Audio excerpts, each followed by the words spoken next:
পরিমাণটা বৃদ্ধি করতে হবে।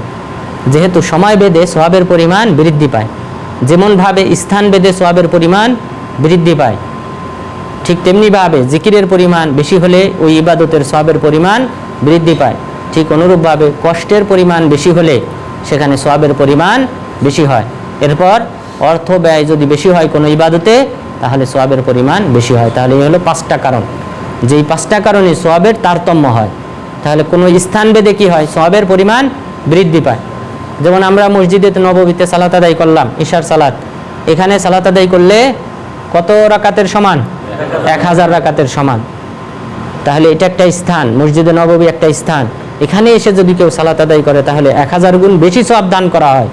ঠিক অনুরূপভাবে এই সালাতটা যারা বাইতুল্লাহ আদায় করেছে তাদের সওয়াবের পরিমাণ কত? 1 লক্ষ গুণ। তার মানে মসজিদে নববীর চেয়েও 10 গুণ বেশি সেখানে সওয়াব দান করা হয়।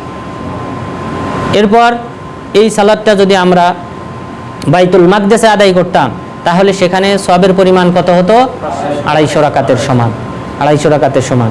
কিন্তু এই 3টা মসজিদ বাদ দিয়ে আমাদের বাংলাদেশের সাধারণ যে মসজিদ রয়েছে সেখানে যারা সালাত আদায় করেছে তারা কি এই সওয়াব অর্জন করতে পারবে? পারবে না।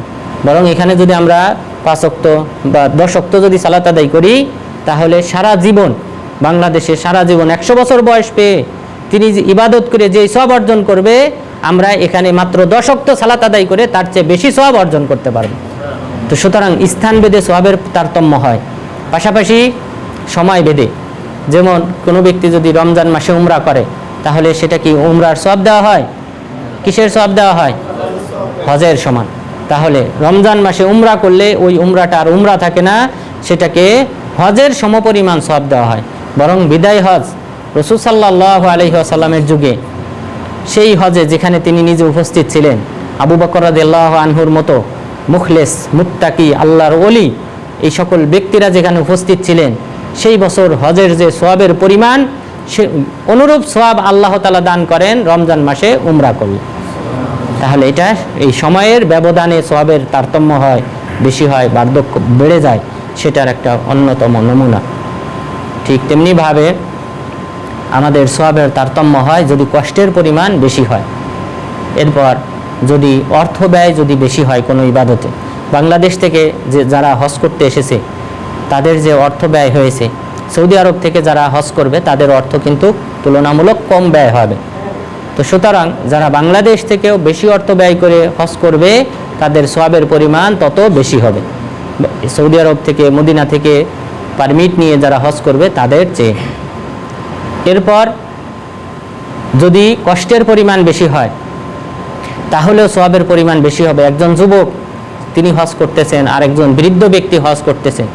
100 বছর বয়সী একজন ব্যক্তি হজ করতেছে, আর একজন 25 বছর বয়সী যুবক হজ করতেছে। তো এখানে অবশ্যই যিনি 100 বছর বয়সী তার কষ্টের পরিমাণ বেশি হবে, সওয়াবের পরিমাণও তার তত বেশি হবে। এ সম্পর্কে রাসূল সাল্লাল্লাহু আলাইহি ওয়াসাল্লাম আয়েশা রাদিয়াল্লাহু আনহাকে বলেছিলেন, ওয়ালাকিন্নাহা আলা কদরি নাফাকাতিক আও নাসাবিক, তুমি জেনে রেখো তুমি যে তানঈম থেকে উমরা করতেছো, তানঈম থেকে অর্থাৎ মদিনাবাসী তারা উমরা করেছে জুলহুলাইফা থেকে, আর তুমি যে তানঈম থেকে উমরা করতেছো, এই যে মাত্র কয়েক মিটারের ব্যবধান, জেনে রেখো তোমার এই সওয়াবের পরিমাণটা নির্ভর করবে তোমার কষ্টের উপর এবং তোমার অর্থ ব্যয়ের উপর। সুতরাং এইটা তারতম্য হয়। আমরা 4টি কারণ জানলাম। এরপর 5ম কারণ হলো জিকিরের পরিমাণ যত বেশি হবে তত বেশি তার সওয়াবের পরিমাণ বেড়ে যাবে। হাজিরা হজের জন্য এসেছেন, ওনারা 8 তারিখ থেকে নিয়ে 13 তারিখ পর্যন্ত যেই হাজি যত বেশি আল্লাহর জিকির করবে তার সওয়াবের পরিমাণ হজের পুরা হজ প্যাকেজের যে সওয়াব, সেই সওয়াবের পরিমাণ তত বেশি হবে। আমরা যে সালাত আদায় করি, সালাতের মধ্যে অনেকের অধিকাংশেরই মন থাকে বিভিন্ন জায়গায়, ব্যবসা বাণিজ্য, বিভিন্ন দুশ্চিন্তা, এই যে বিভিন্ন জায়গায় আমাদের অন্তর ছড়িয়ে ছিটে থাকে, আমাদের মনোযোগটা আল্লাহ তাআলার অভিমুখী থাকে না। এখানে মনে রাখবেন সওয়াবের পরিমাণও তত কম হবে। যার যত চিন্তাধারা যত দূরে থাকবে তার তত সওয়াবের পরিমাণ কম হবে। রাসূল সাল্লাল্লাহু আলাইহি ওয়াসাল্লাম বলেছেন, অনেকেই সালাত আদায় করে তার আমল নামায় মাত্র 10 ভাগের 1 ভাগ লেখা হয়, মাত্র 10 ভাগের 1 ভাগ। তার মানে 100 থেকে কত পার্সেন্ট তার আমল নামা থেকে ছুটে যায়? 90%। 90% তার কি হয় না, সোয়াবই লেখা হয় না, মাত্র 10% সোয়াব লেখা হয়। তো এইভাবে কমতে থাকে, কারো আমল নামায় 5%, আরও কম, এইভাবে কমতে কমতে সামান্য সোয়াব তার আমল নামায় লেখা হয়। তো এইভাবে সোয়াবের তারতম্য হয়।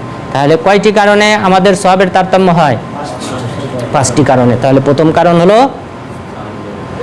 স্থান ভেদে, তারপর সময় ভেদে, তারপর অর্থ ব্যয়ের ভেদে, তারপর কষ্টের উপর ভিত্তি করে, এরপর পঞ্চম কারণ জিকিরের পরিমাণ যত বেশি হবে।